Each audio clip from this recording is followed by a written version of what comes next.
What's going on, and welcome, Idaho Sports Talk on this Friday, hour number 2, as we do every Friday. We team up with our partners at Bronco Nation News and BJ Rains, Mike Prater. Looks like he traveled well. He's back. He's safe. He's home, and he's ready to talk to us, man. Good stuff. Let's do it. Reg, BJ, welcome, man. How you been, man? Good, safe travels. I appreciate it. Thank you. Yeah, it was a fun couple of days down there in Las Vegas, but always happy at 4:00 on a Friday to chat with you guys. You know, we want to talk about this for this segment, kind of your 5 things that stayed with you, stuck with you on Mountain West Media Days. I'm going to start with a question I have about Andy Avalos. Looks like there's an effort there to get the best players on the field. Yeah, no doubt. And you can look across the board at all the different positions. I mean, I think George Helani potentially returning some kicks. So it's something that stood out to me. You got Steph Cobbs, obviously, is going to be heavily involved in the return game.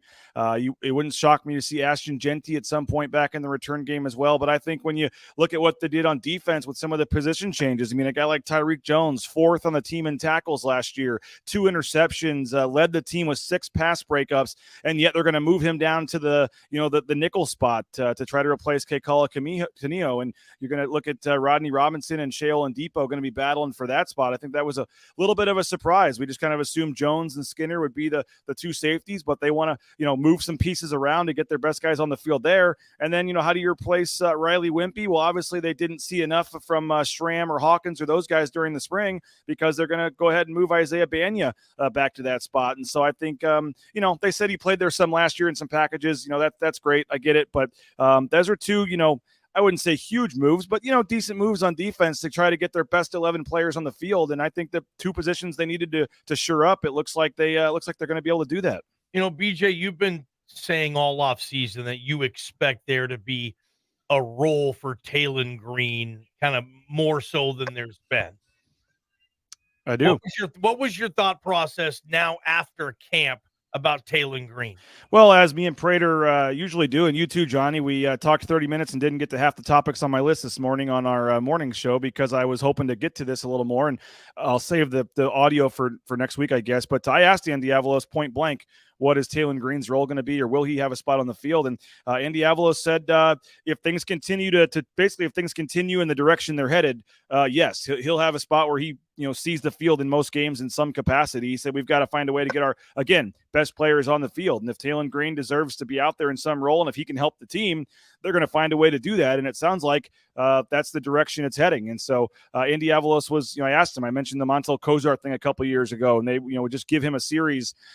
Does he like that, or would he rather just Hank have it and run with it? And he said, hey, the best players are going to play. If he deserves to be on the field, and if we can find a role for him to help this team win, they're going to do that. And so, he said what's one of the things he's most excited for in fall camp is the battle between Vidlak and Green for the number 2 quarterback spot. He thinks that he said very high praise on Vidlak. Came in with a command of this offense in his first year that not many have done around here. And so he was very impressed with Vidlak. I think it's going to be a big battle with him and Green, but I think either way, looks like there may be some role in some package for Taylen Green. BJ Rains, Bronco Nation News. This is a post-Mountain West Media Days wrap-up as we get you ready for camp starting August 3rd. BJ, with things that stuck with him over 2 days in Vegas, and I'm not talking about things you brought home from Vegas, BJ. Whatever. Oh, I didn't bring home much. My wallet's a lot thinner than when I left. Running back depth. There's not a lot to, you can't move a lot of people around. But it sounds like after this offseason, they do have enough pieces to provide some depth there. You came away from Mountain West Media Days thinking that there's more depth at running back than maybe we initially thought. Well, Andy Avalos thinks that. I'm not sure I do, but okay. Andy Avalos, I asked him if there was any concern with the running back depth, and he said no, not at all. He thinks that the 4 guys that they've got, he feels very good about it. And behind George, there's not much proven depth, but he said the combination of Tyler Crow and Taquan Tyler and Ashton Genty, they feel pretty good about him. I mean, he lumped them in and said 4 guys. I would say you've got, 1. We don't know anything about Ashton Genty and what he can do. Tyler Crow, has done some things and some short yardage stuff, but he's a former walk-on. I'm not sure if all of a sudden Helani goes down and you're ready to give him 20 carries a game.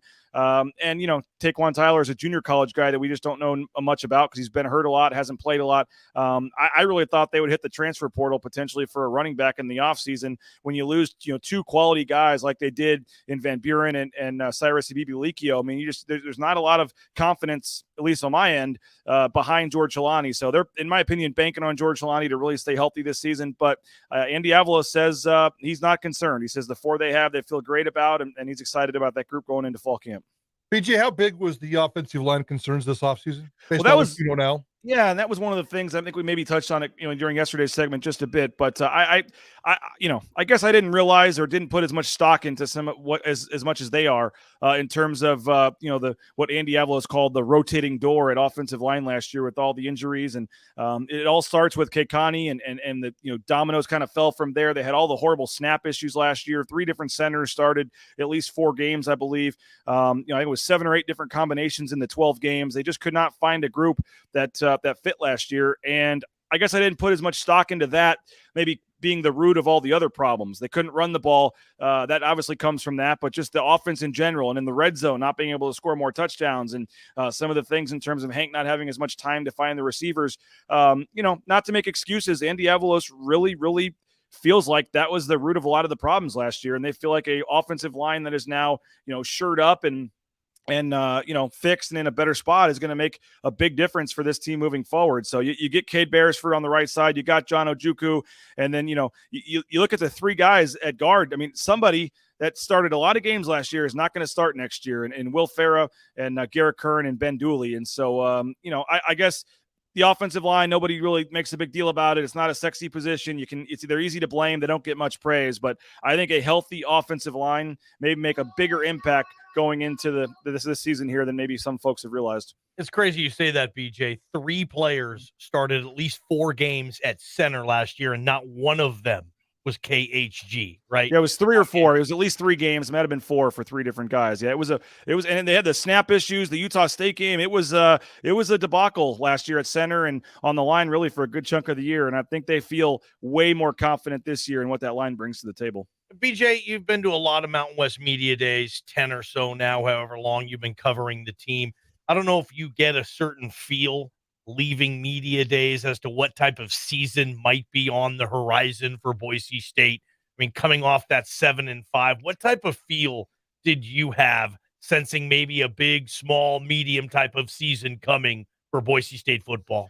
Yeah, I mean, you're right. It's hard when you hear from 2 players and a coach to go ahead and, predict what's going to happen. But just everything I've heard in terms of the O-line, in terms of just their confidence at some key positions, making the position changes, wanting to get the best guys on the field, how big the coaching change impacts are going to be. I just got a pretty good vibe from them. They got a pretty good vibe. They feel pretty confident. John Ojukwu was talking about waking up every morning and still thinking about 7-5 and just the motivation that this team has, going into the season. The whole culture thing, we talked about it last year, midway through the season, where guys were late for meetings and they were having problems and having to have, buddy systems where they're calling each other to make sure they're waking up in time for practice.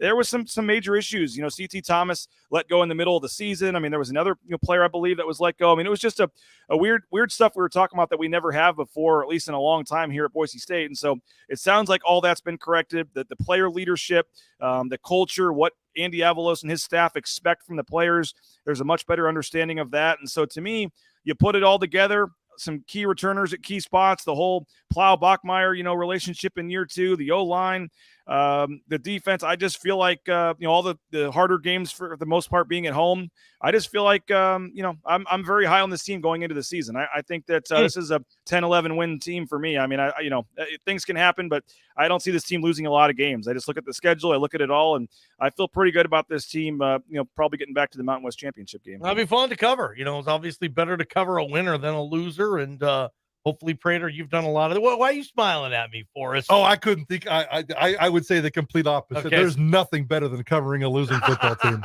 I'm not wishing that upon it. But if you were a true journalist, there's nothing better than covering covering a winning team is boring. Ball game. Come on. Now. Maybe it's different in journalism than sports radio. I don't know, man. But it feels like we have. Actually, you know what? Some of our best editions of Bronco Game Night are when they lose. 100% agree. There's way more comments, way more people into it when they lose. I stand corrected then. All right, BJ, Great coverage. You can find all that at BroncoNationNews.com. You were there the whole time, all that good stuff. Great videos, great interviews. Appreciate your coverage. Appreciate this partnership. Appreciate you coming on every single week for the Bronco Nation News Report. Now, BJ, go have a fantastic weekend, and we'll talk to you sooner than later, I'm sure. Yeah, I appreciate it. And all of our interviews and stuff up on our YouTube channel. If folks missed any of the interviews we had, you can check that out on YouTube. And yeah, appreciate you guys having me on. And one more week, we just got to get through next week, and then we got fall camp starting the week after that, and we'll be golden until what, March or April after basketball wraps up. I love it, BJ. Well done. Thank you. Thanks, guys.